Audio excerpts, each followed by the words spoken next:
Zaman dulu, kalau nak jadi kaya, kita kena join syarikat Megah Holdings atau jadi anak Taikun Simen.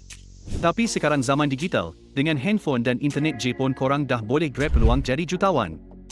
So, dalam video ni, Bros Duit nak share 7 aset digital yang dimiliki jutawan moden. Aset digital ni kalau dibangunkan betul-betul, korang boleh buat duit non-stop. Nak tahu apa aset-aset digital ni? So, apa tunggu lagi? Alright, let's go. Nombor 1, social media followers. Akaun social media ni ibarat lubuk duit digital korang kalau tahu cara nak monetize. Kalau korang ada ramai followers kat platform macam Instagram, TikTok atau Facebook, korang sebenarnya tengah pegang satu aset yang brand dan company sanggup bayar mahal. Tak semestinya korang perlu jadi influencer macam Kabilem. Kalau korang boleh bina brand social media yang ada value macam KL Foodie atau Sis.com, korang still boleh jana pendapatan yang besar. Lagi ramai dan engaging followers korang, lagi tinggi value akaun social media tu. Kalau post korang selalu dapat likes, komen, share dan DM, itu memang satu berita baik. Korang boleh buat duit dari followers melalui sponsored post, paid promotion, affiliate marketing atau jual merchandise sendiri. Fokus buat konten yang autentik dan sesuai dengan niche korang. Bila audiens suka konten tu, duit pun akan menyusul. Nombor 2, YouTube channel. YouTube sering digelar sebagai digital real estate sebab sama macam hartanah fizikal. Platform ni boleh jadi sumber pendapatan jangka panjang kalau korang bangunkan dengan betul. Bayangkan setiap video yang korang upload tu macam unit rumah sewa. Setiap kali orang tonton, iklan keluar dan korang dapat duit. Lagi banyak video yang perform bagus, lagi tinggi sewa digital yang korang boleh kutip. Kenapa YouTube macam hartanah digital? Pertama, setiap video korang upload adalah aset jangka panjang yang berterusan. Video evergreen macam tutorial, review, atau tips boleh terus dapat views dan jana pendapatan bertahun-tahun lepas upload. Sama macam rumah yang terus bagi sewa tiap bulan. Kedua, YouTube ni boleh diskalakan. Sama macam renovate rumah, korang boleh improve content dengan editing, SEO, dan thumbnail gempak supaya video perform lagi baik. Lagi banyak video korang, ibarat lagi banyak unit rumah yang korang boleh sewa. Ketiga, value yang bertambah. Kalau channel korang semakin besar dan relevan, brand besar sanggup bayar lebih untuk sponsored content. So, bangunkan channel korang macam bina hartanah pelaburan. Dengan strategi yang betul, korang boleh santai sambil duit masuk. Nombor 3, email list.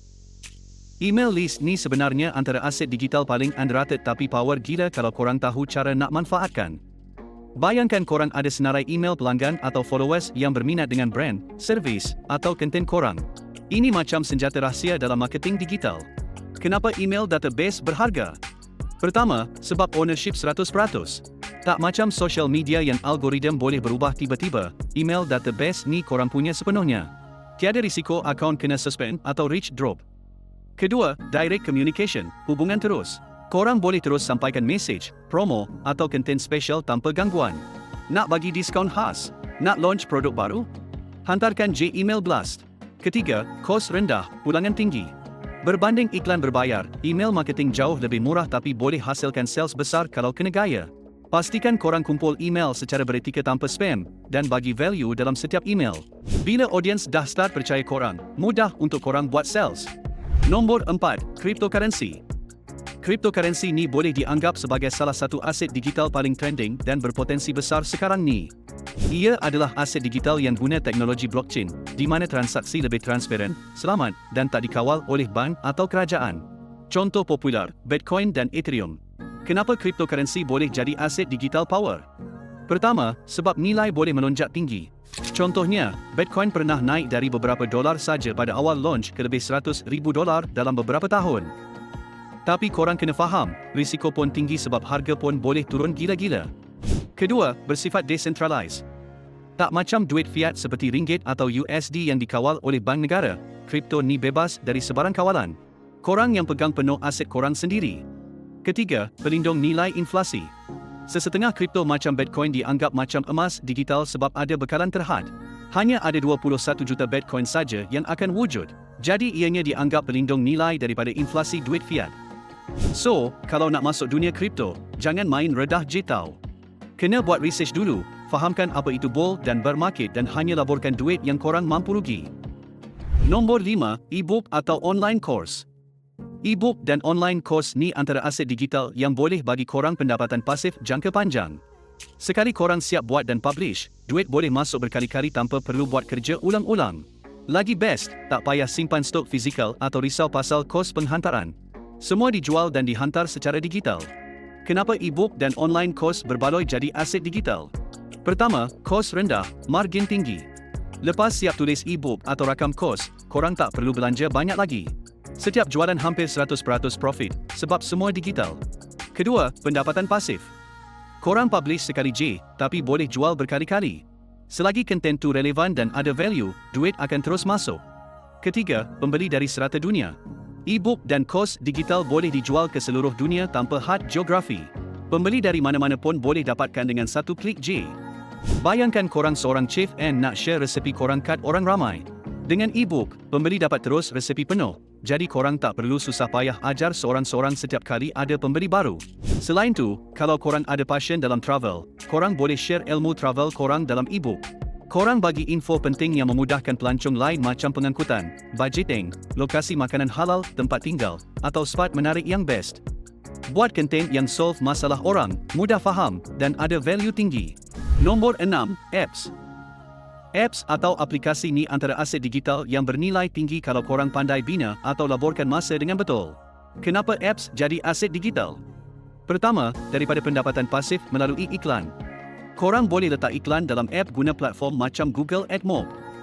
Lagi ramai user guna app korang, lagi tinggi pendapatan iklan. Contohnya, game free yang ada iklan setiap kali player habiskan misi. Kedua, jualan dalam app.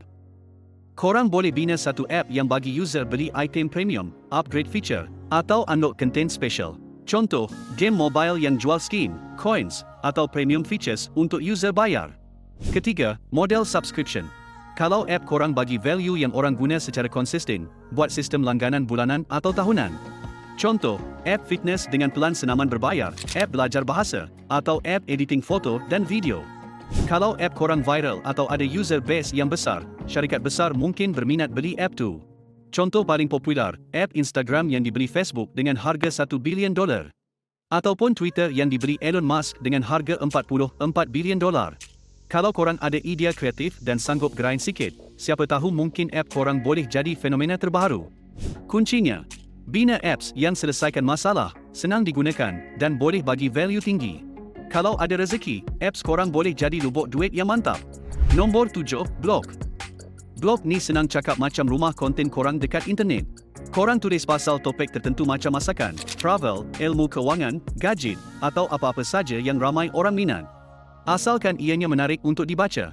Bila ramai orang masuk baca, korang boleh letak iklan macam Google AdSense, buat affiliate dengan promote barang orang, atau jual produk sendiri. Lagi ramai masuk blog korang, lagi banyak duit korang boleh kutip, walaupun korang tengah tidur. Blog ni jadi aset digital sebab bila trafik dah konsisten, dia boleh bagi duit bulanan tanpa korang perlu kerja hari-hari. Contohnya, korang ada blog dengan 100,000 pelawat sebulan, korang letak iklan dan boleh dapat 3,000 ke 10,000 ringgit sebulan, tanpa stok, tanpa staff, tanpa kedai. Kalau konsisten buat blog 1 ke 2 tahun, income tu boleh jadi passive income, dan kalau korang nak cash out, korang boleh jual blog tu dalam puluhan atau ratusan ribu ringgit. Ramai blogger luar negara dah jadi jutawan dari blog saja, sebab dia orang guna blog untuk tarik trafik, bina komuniti, kumpul email, dan jual macam-macam benda. Korang buat sekali, korang jaga elok-elok, dia boleh jadi mesin duit jangka panjang. Bukan sekadar hobi, blog sebenarnya boleh jadi harta digital yang korang simpan, jana income, dan satu hari nanti jual dengan harga gila-gila. Alright guys, itu dia 7 aset digital yang dimiliki jutawan moden. Yang penting mula dulu guys, sebab setiap langkah kecil boleh bawa hasil besar. Semoga korang berjaya dalam perjalanan membina aset-aset digital ni. Kalau korang rasa video ni bagi manfaat, jangan lupa like, share dengan kawan-kawan korang, dan paling penting subscribe channel ni untuk lebih konten ilmu keuangan.